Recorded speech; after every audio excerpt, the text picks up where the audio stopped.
이제 한 일주일 조금 넘게 남은 거예요. 사전투표까지 따지면 일주일도 안 남은 거죠. 사전투표는 목금.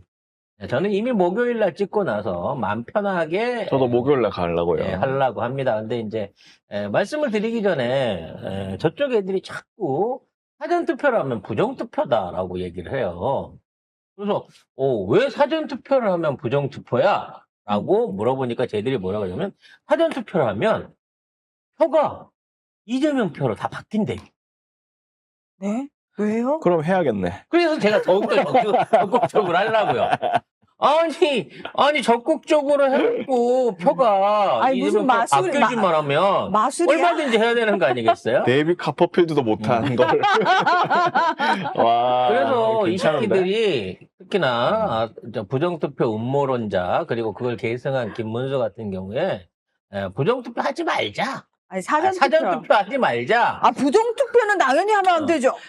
사전투표하면 다 부정투표 되니까 사전투표를 하지 말고 자기가 대통령 되면 사전투표를 없애겠다라고 공언을 했어요.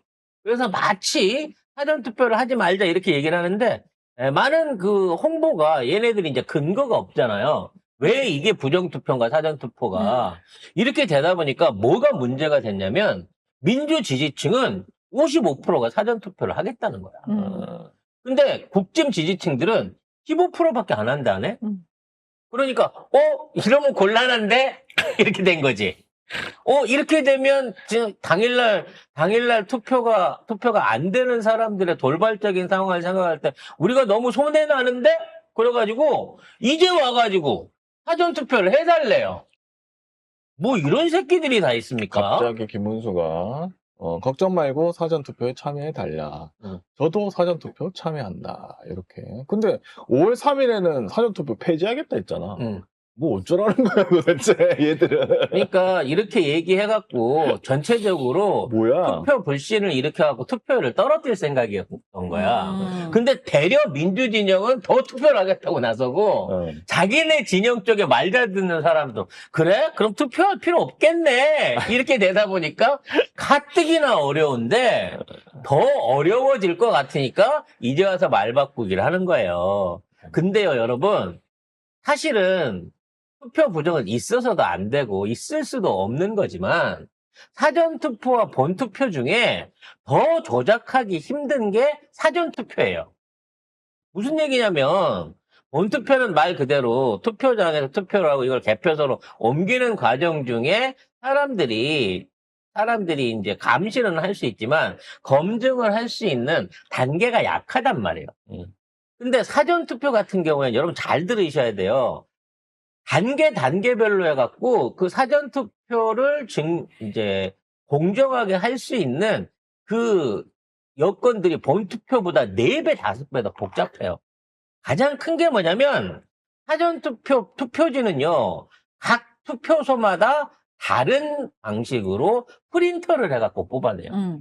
그리고 그렇게 뽑아낸 프린터에다가 그쪽에 담당하는 사전투표 관리관 그리고 참관인의 도장이 들어가게 됩니다. 이게 관리관만 하더라도 2,800개고요. 거기에 2,500개 이상, 250개 이상의 현장에 있는 참관인 표시가 따로 들어가기 때문에 이게 경우의 수가 수만 가지가 생길 수 있단 말이에요. 그리고 이렇게 투표가 돼서 투표함으로 들어가게 되면 이거를 일일이 우체국에서 봉투를 담아가지고 각 개표소로 보내줘야 되는 과정에서 또 QR코드로 이거를 점검을 하게 돼 있단 말이야. 그러니까 사전투표함은 원래 본투표보다 더 표를 집어 넣을 수도 없고 그 투표지를 누가 어디로 보내고 누가 받아서 개표할지에 대한 것들이 2중, 3중으로 계속해서 기록이 되기 때문에 사실상 조작이 불가능한 표가 사전투표라는 거예요. 그래서 사전투표를 많이 해야 됩니다. 못 건드려요, 그거는. 건드렸다가는 더 티가 쉽게 나기 때문에. 그래서 본투표 같은 경우는 솔직히 말해서 싣고 가다가 버스를 바깥쪽에 한다든가 물론 말도 안 되는 얘기지만 이런 식의 장난질이 맥힐 수 있습니다. 그건 한 통만 바꾸면 돼요. 한 가지 코스 안에서만 이송 과정 중에만 장난을 칠 수 있는 뭐 요런 게 있겠습니다만 사전 투표하면 그게 안 됩니다. 그래서 오히려 사전 투표가 더 안전한 거예요.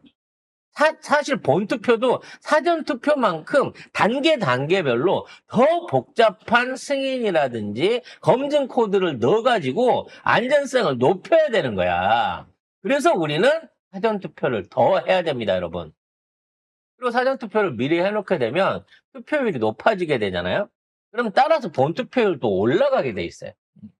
서로 경쟁을 하게 되거든요.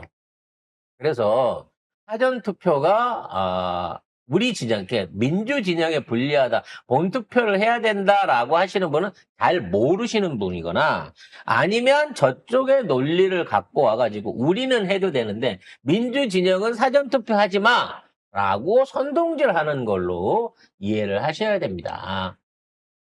자, 아무튼 이렇게 되는 과정에 마지막 유세 피치를 올리고 있습니다. 오늘이 이제 여론조사를 공표할 수 있는 마지막 날입니다. 내일 이후에는 여론조사 공포를 못하게 되거든요. 그런 상황에서, 얘네들이 이제, 김문수하고 이준석을 합치면 산술적으로, 이재명을 이길 수 있다. 요런 수준까지 엄청난 투표 조작질을 하고 있습니다. 여론조사 공표 금지는 28일부터입니다. 28일 모레부터인가요? 자, 그래서 이러한 상황에서 어떤 방식으로 장난질을 치길래 저렇게 왜곡된 결과가 나오느냐를 갖고 의심하는 분들이 많은데 간단합니다, 방법은. 보정과 지역 수치를 가지고 장난을 치는 거예요. 명태균이 한 거네?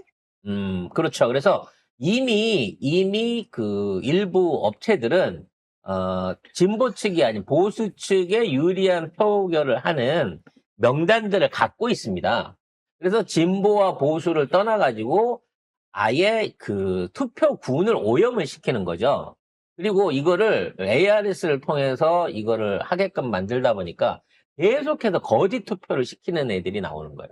무슨 얘기냐면 나는 대구에 70대인데 나는 광주에 20대라고 투표를 하는 거예요.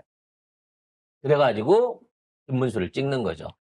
그렇게 되면 거기에 대한 가중치가 붙게 되거든요. 그러니까 원래 내가 솔직히 말해갖고 대구에 70대라고 말하면 어느 정도 표가 올라가게 되면 더 이상 표를 안 받아요. 그 그렇죠. 숫자치가 그 그룹이 차게 되면. 근데 그거를 방지하기 위해서 광주에 20대라고 대답하는 대구의 70대들이 계속 투표를 넣다 보니까 대구하고 광주에서 김문수의 표가 가장 많이 나오고 있는 겁니다, 현재. 그래서 광주에 있는 표들을 가산점을 주게 되면 대구에서 나오는 표의 4배를 받게 되거든요. 거기에 보수가 표집에 이런 식의 장난질을 쳐가지고 현재 10% 이내로 따라붙었다라고 하는 여론조사를 만들어갖고 이걸 대서 투표해서 홍보하고 있는 거예요. 근데 이건 이미 예상했던 거야. 아니, 우리가 명태균이 어떤 식으로 조작하는지를 뻔히 봤는데 그 방식 그대로 또 하고 그죠? 있는 거잖아요. 그리고 깜깜이 해놓은 상태에서 지네들은 야, 발표는 못하지만 이미 골든크로스 지났다. 지네들이 이기고 있다.